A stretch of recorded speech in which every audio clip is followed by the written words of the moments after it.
Закачени нови, а симнати постери репрезентативни дела од домашни автори во објектот на владата. Ваков е третманот на вредното движно културно наследство позајмено од домашни галерии и музеи по реновирањето на внатрешноста на владата од страна на претходната власт, во што јавноста можеше да се увери преку медиумите по примопредавањето на функциите.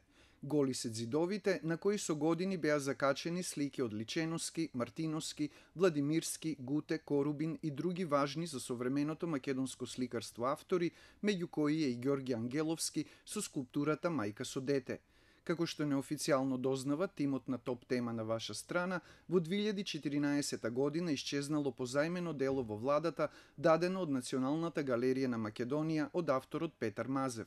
Од галеријата Деновиве испратија барања до премиерот Зоран Заев, до службата за општи и заеднички работи при владата и до министерот за култура Роберт Алагјозовски за спроведување попис кој досега не им бил дозволен на 26 дела позајмени уште 1999 година, кога премиер беше Љупчо Ѓоргиевски. За прв пат во 1999 година се дадени 28 уметнички дела на временно користење на службата за општи и заеднички работи, од кои што 2 се лоцирани во резиденцијалните објекти на премиерот и председателот и 26 кои што се наоѓаат во зградата на владата.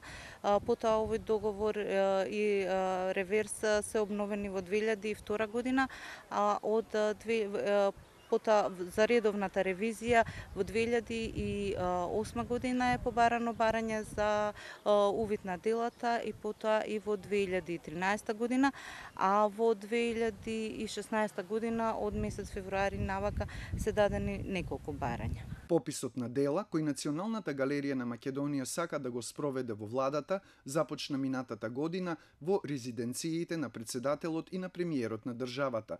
Тоа е вонреден попис поради смена на директорот на галеријата и пензионирање на поранешната раководителка на колекцијата. Како што вели нејзината наследничка, целта е не само да се евидентира бројот на позајмени дела, туку и да се утврди состојбата во која што се наоѓаат и евентуалните оштетувања. Околу 40% од овие дела се од прва категорија и ние сме обврзани да следиме состојбата на делата и се разбира да бидеме консултирани како што не бевме во овој случај при промена на нивната местоположба евентуално.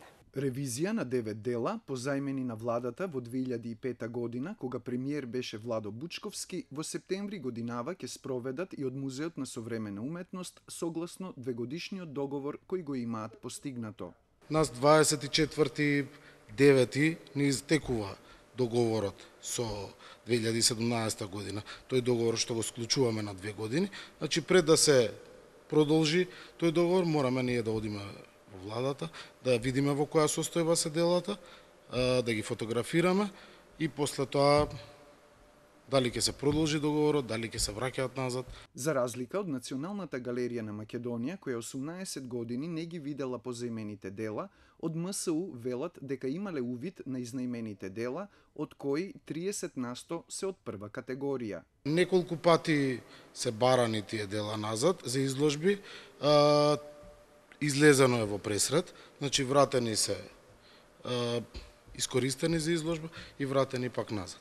Сите дела што се изнајмени, позајмени на институциите, добро се чуваат и во добри услови. Како што тимот на Топ Тема на ваша страна неофицијално дознава, во периодот од 2012 до 2015, кога се реновираше интериерот на владината зграда, позајмените дела биле симнати од ѕидовите, покриени од евентуални оштетувања и сместени во некое од депоата во објектот. Но каде, засега нема одговор. Новиот шеф на службата за општи и заеднички работи при владата, Пеце Мирчевски, во телефонскиот разговор ни изјави дека ќе направи увид на состојбата и ќе не информира од понеделник натаму. Во меѓувреме, во владата остануваат под ѕидовите портретите на досегашните премиери и по некоја реалистична слика направена специјално за реновираниот објект од руските и украински сликари Игор Николаевич Егоров, неговата сопруга, и од извесен Галич, кој работеше и на резбата во соборниот храм Света Тројца во Радовиш, финансиран од Ристо Гуштеров. Кој од нив ги нарачал сликите, преку која институција одела целата процедура и по која цена се платени, се уште не е јасно.